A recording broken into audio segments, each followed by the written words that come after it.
Well, after putting up my video about how to make the big ugly tool, I got a lot of comments about, well, how do you actually use it?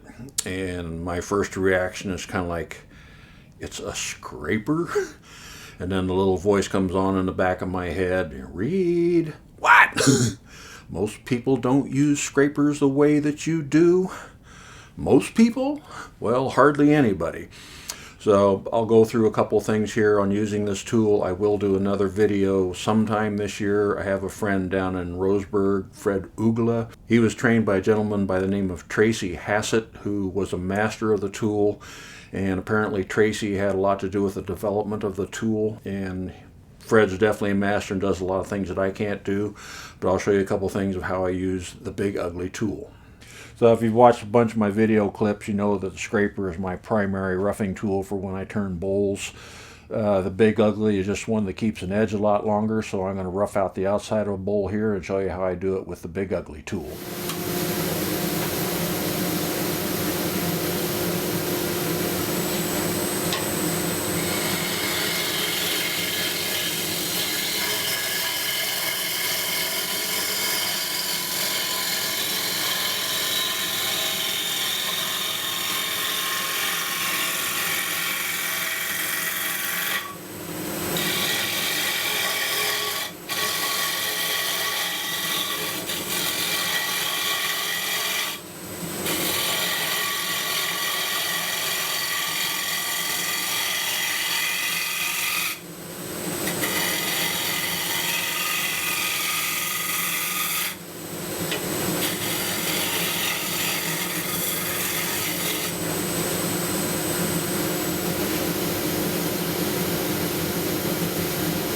So this is roughed out and ready for finish cuts. I'll do a little bit of shear scraping here just to show what that looks like. This is not my favorite tool for shear scraping. This doesn't take quite as keen of an edge as like your high-speed steel or your V10 steels.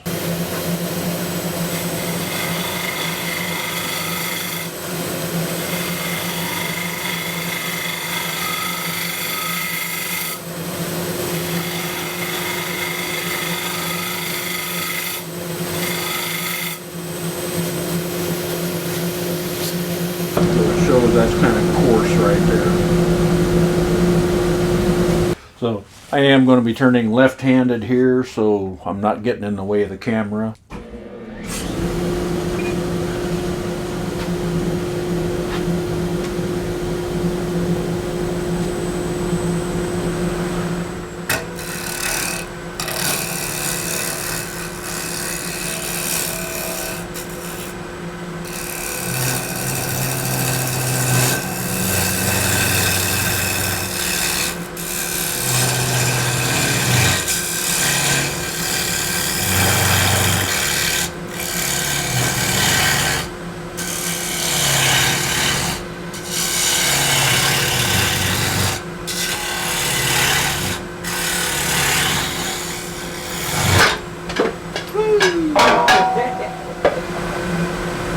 Oh boy.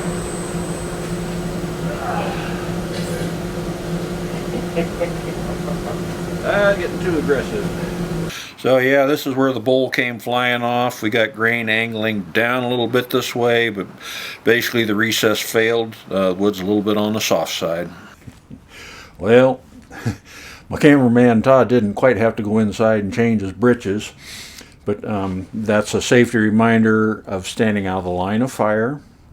And that particular piece of wood had sat outside for a while, so it was a little bit softer than normal, and I was being more aggressive with it than I should have. Pay attention. So I'm going to continue with this other piece, and we'll turn out the inside here.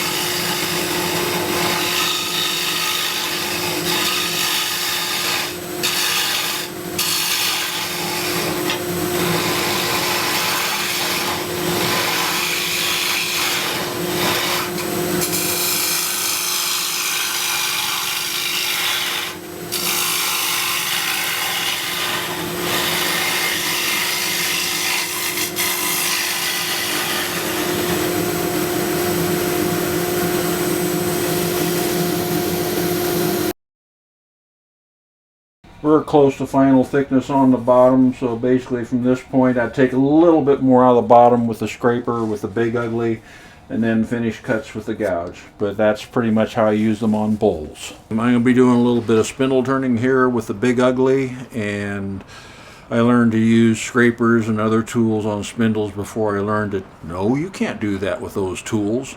But I already figured out how. When we get down to Fred Ugla's shot, he turned some long, dainty finials out of myrtle wood for these lighthouses that he does. This is my attempt at using the Big Ugly on this. The bevel angle is pretty blunt for doing this kind of detail, and of a slightly different grind you can do that. It does work, and we'll show you more about that later with somebody that really knows how to do that. Okay, traditional tools for roughing out cylinders or even square blanks, your spindle roughing gouge, or you can do a skew chisel as well, and you do what they call a peeling cut. So you start with a tool, handle low, rubbing the bevel, and you raise the handle till it starts to cut. So a little bigger example of that. This is a 45-degree angle. That's pretty much the same as what is on my spindle roughing gouge. And you start by rubbing the heel, and you raise the handle till that cutting edge engages. Pretty much same thing with the skew chisel. If you want to do a peeling cut, start with the handle low, raise the handle till it just starts to cut. Spindle roughing gouge again.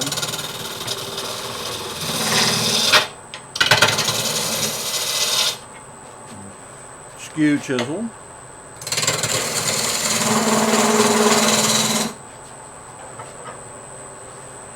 Big Ugly tool.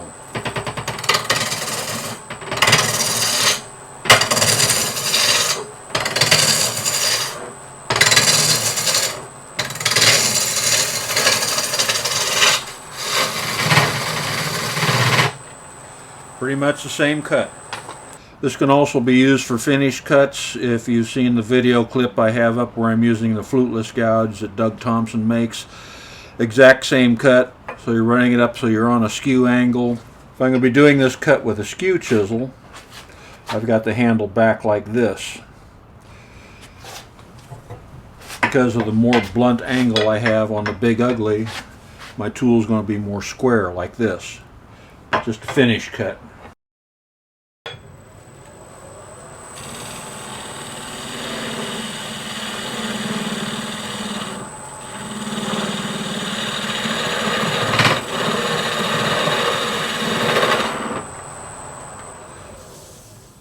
That's a nice clean surface.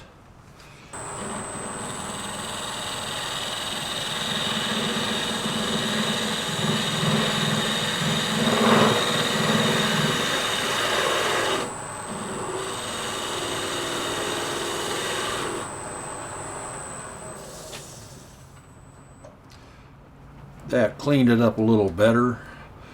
That's that, yes, the bevel should rub the wood, but the wood shouldn't know it. For a square stock like this, you can do a peeling cut. You can also set it up on edge, knock the corners off.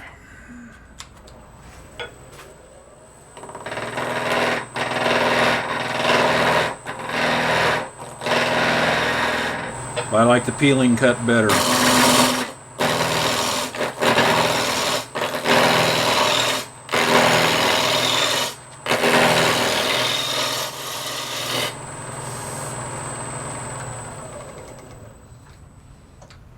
Works great for roughing. So somebody asked me about the bar stock that I put underneath the tan tongue. 3/4 inch wide. I used 1/4 inch for this stock. 3/8 of an inch would be a little bit too thick. 5/16, like, yeah, probably don't need it. And this one I also used 3/4 inch wide stock. For my 1 inch wide piece, so again, this is a 3-inch piece here. I use 5/16. That's plenty of good thickness so I can reach out a ways off the tool rest. So this is the more traditional version. So it is on square bar stock. And they actually use 7/8 inch wide tan tongue on 3/4 inch bars. So this actually laps over the edges or extends out over the edges a little bit. if we can see it better like that. So for the nose shapes, I don't really do a half round on the nose. I like it a little bit more blunt. I don't know if that's called a bull nose or what, but that's just a little bit more utilitarian shape. And that's pretty much it for the Big Ugly.